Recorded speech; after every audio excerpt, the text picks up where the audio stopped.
اللہ تمہاری محبت کبھی قضا نہیں ہونے دیتا۔ جب تم اس کی محبت کو اول رکھتے ہو، جب تم اس پر توکل رکھتے ہو تو وہ کبھی اس توکل کا مان نہیں توڑتا۔ ہاں، وہ جانتا ہے کس کے لیے صبر کرنا کتنا مشکل ہو رہا ہے، پر جو وہ تمہارے لیے سوچ رہا ہے، تمہارا یہ صبر اس کے سامنے بہت معمولی ہے۔ جب اللہ نے قرآن پاک میں فرمایا ہے کہ مجھ سے مانگو، تو پھر انسان کیوں مایوس ہوتا ہے؟ اللہ کو چھوڑ کر انسانوں سے کیوں امید لگاتا ہے؟ جب تم گہرے درد میں سوالی بن کے اللہ کے سامنے جاتے ہو، جب تم بے بیاں خاموشیاں لے کے اللہ سے فریاد کرتے ہو، جب تم اپنی خطاؤں کی ٹوکری لے کے اس سے رحم کی بھیک مانگتے ہو، تو وہ اپنی ساری رحمت سمیٹ کے تمہارا استقبال کرتا ہے، دنیا کے ہر درد سے آزاد کرا دیتا ہے، اپنے نور سے تمہارا بکھرا ہوا دل سمیٹ لیتا ہے۔ بس اس کی طرف آنے کی ذرا سی دیر ہے۔ جب تک اللہ نہ چاہے کچھ حاصل نہیں ہو سکتا، اور جب اللہ راضی ہو جائے تو پھر کچھ لا حاصل نہیں رہ سکتا۔ اس لیے دعا یقین سے مانگو اور پھر صبر کرو کہ تم نے مالک کائنات سے مانگا ہے، جس کے پاس تمہیں دینے کے لیے وسیع خزانے ہیں۔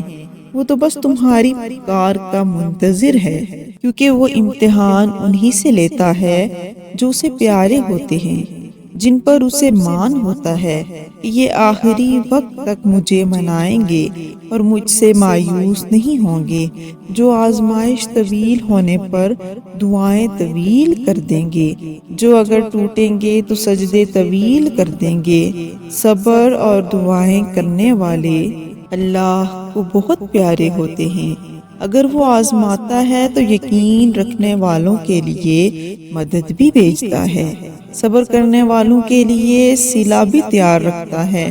توکل رکھو، کیونکہ اللہ کے معجزے توکل کرنے والوں کے لیے ہیں، تمہارے لیے ہیں۔ جو شخص بنا کسی وجہ سے آپ سے اکتا جائے اور نظر انداز کرے، تو میری نظر میں آپ کا حق بنتا ہے کہ آپ شکرانے کے نوافل ادا کریں کہ اللہ نے آپ کے سامنے ان کم ظرف لوگوں کو ظاہر کیا ہے جن پر آپ محبتیں لٹا رہے ہیں۔ وہ اس قابل بھی نہیں ہوتے کہ انہیں زندگی میں کبھی بے لوث محبتیں نصیب ہوں۔ اگر کبھی زندگی میں ایسی تکلیفوں سے گزرو جن کا کبھی گمان بھی نہ کیا ہو، تو اطمینان رکھنا کہ اللہ تمہیں راحتیں بھی ایسی ہی عطا کرے گا جن کا کبھی خیال بھی دل میں نہ گزرا ہو۔ بس تم صبر اور شکر سے کام لو۔ ایک وقت آئے گا جب تم ان دکھوں اور مشکلوں کو سوچ کر مسکرا دو گے جن کی وجہ سے تمہاری آنکھیں اشکبار رہتی تھیں۔ یہ دنیاوی محبتیں تو تمہاری آزمائش کرنے آتی ہیں کہ تم حقیقی محبت سے کتنے قریب ہو۔ جب تم صبر کے ساتھ اس کی رضا میں راضی رہتے ہو، تو وہ بھی پھر تمہیں تمہاری من پسند چیز پلک جھپکتے واپس لوٹا دیتا ہے۔ اور یہ جو تم بار بار ہر کسی کے سامنے صبر اور ضبط کا واویلا کر رہے ہو، تو بتاؤ ذرا، کیا تمہارا صبر زیادہ ہے یا صبر ایوب علیہ السلام؟ تم جو اس کی آزمائش کی گھڑی میں دنوں اور سالوں کا حساب رکھے ہوئے ہو، تو بتاؤ ذرا، کیا تمہاری آزمائش زیادہ طویل ہے یا حضرت یعقوب علیہ السلام کی، جب انہوں نے حضرت یوسف علیہ السلام سے جدائی کاٹی؟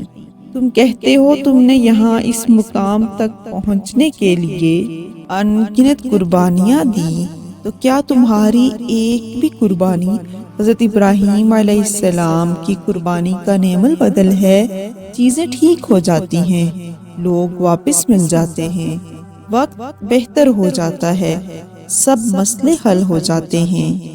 چاہے کتنے گھنٹے لگیں، ہفتے لگیں، مہینے لگیں یا سال لگیں، ہر ایک کی آزمائش کا اپنا وقت ہوتا ہے۔ بے شک اللہ آسمانوں اور زمین کی ہر پوشیدہ چیز سے واقف ہے، وہ تو سینوں کے چھپے ہوئے راز تک کو جانتا ہے۔ وہی تو ہے جس نے تمہیں زمین میں اپنا خلیفہ بنایا۔ آپ کا صبر اور خاموشی اس کو پسند آ جائے تو لمحہ بھر میں سب ٹھیک ہو جاتا ہے۔ خود کو یقین دلائیں، خود کو بتائیں وہ میرا رب ہے، مجھے پیدا کرنے والا، ساری دنیا مجھے چھوڑ جائے، ساری دنیا کے لوگ مجھے غلط کہتے ہیں، مگر میرا اللہ کبھی مجھے نہیں چھوڑے گا۔ اس کی یہی صفت و خاص ہے کہ وہ ہمیشہ محبت کرتا ہے۔